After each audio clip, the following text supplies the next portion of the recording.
Hello, and thank you for taking the time to view our poster on utilizing a consortium model to expand access to behavioral health services. Our project looked at the current challenges in rural communities and focused on 5 rural health clinics in Wyoming. The literature confirmed what we all have known, and that is that rural areas have the most acute gaps in care related to mental health services. And in Wyoming, we don't even have enough providers to meet even half the need. So our solution was to use the collaborative care model and develop a way to share the resources of one psychiatric nurse practitioner to provide recommendations for mental health care using the existing care coordination program that is in primary care.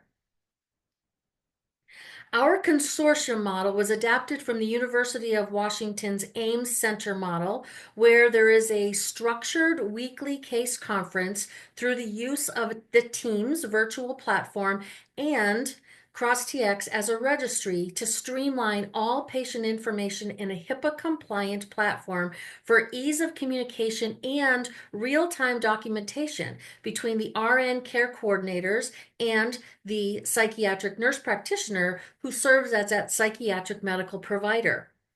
The recommendations are communicated to the primary care providers via the care coordinators, and the primary care providers determine how they will implement those recommendations. In addition to the case conferences communicating recommendations for the patient's care, they also serve as a learning environment as the RNs listen to each other's case presentations and the recommendations that are provided. This is an important aspect of the consortium as the RNs are primary care RNs with limited behavioral health experience. We used the Donabedian model in evaluating and measuring our nurse-sensitive indicators in this RN-led model. So beginning with the existing population of CCM, chronic care management patients, as the foundational structure, the RN care coordinators determined the patients in CCM who also had a behavioral health diagnosis through doing chart reviews. So overall, approximately 34% of all of the CCM patients had a documented behavioral health diagnosis. We then outlined as the process to enroll those CCM patients into the behavioral health integration program and began to initiate those case conferences on the patients as they were elevated to collaborative care management due to an issue or a concern or even just soliciting additional advice that the care coordinators were asking for. So once those issues were resolved, patients were stabilized and the RNs felt more comfortable actually caring for them.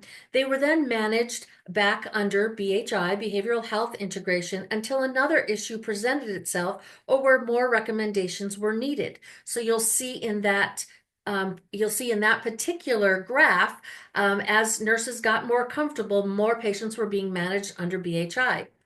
So the outcome measures we concentrated on in the beginning was the revenue and expense outcomes using this shared resource in order to ensure that it is a sustainable model.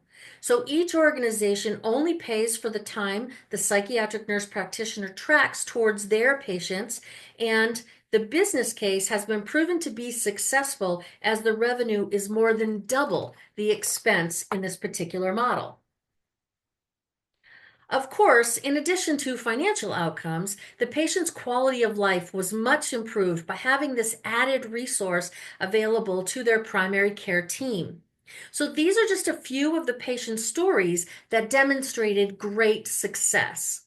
So I just want to point out a couple of them. I know you can read them on the screen, but one of the ones, the challenge you'll see was an alcoholic patient that had a suicide attempt. He was admitted to the state hospital and was discharged 2 weeks later. And upon return to the office, it was noted that he was still drinking.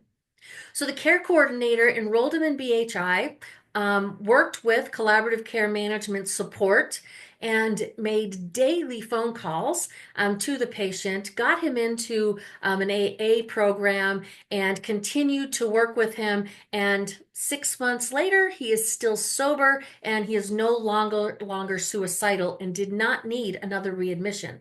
These are just a couple of examples of lots that we had to choose from.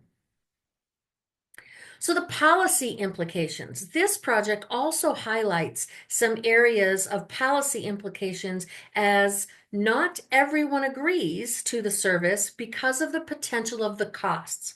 All care management services are currently Part B services under Medicare, and as such, it's covered at 80%. Therefore, for patients who do not have additional coverage beyond Medicare, the 20% copay has caused some patients to decline the program.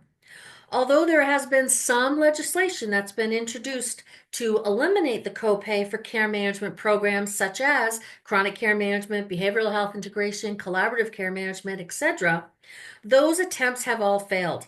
This legislation must be reintroduced, and ambulatory care registered nurses must be at the front to advocate for eliminating this copay and viewing care management as a preventative care service, because working with patients to manage their conditions is health promotion, and health promotion is a solid RN function. So I'd like to thank you for listening to this presentation. Please stop by and take a look at our poster. If you have any questions or anything that I can help you with, please feel free to reach out to me. Here's my contact information. Thank you.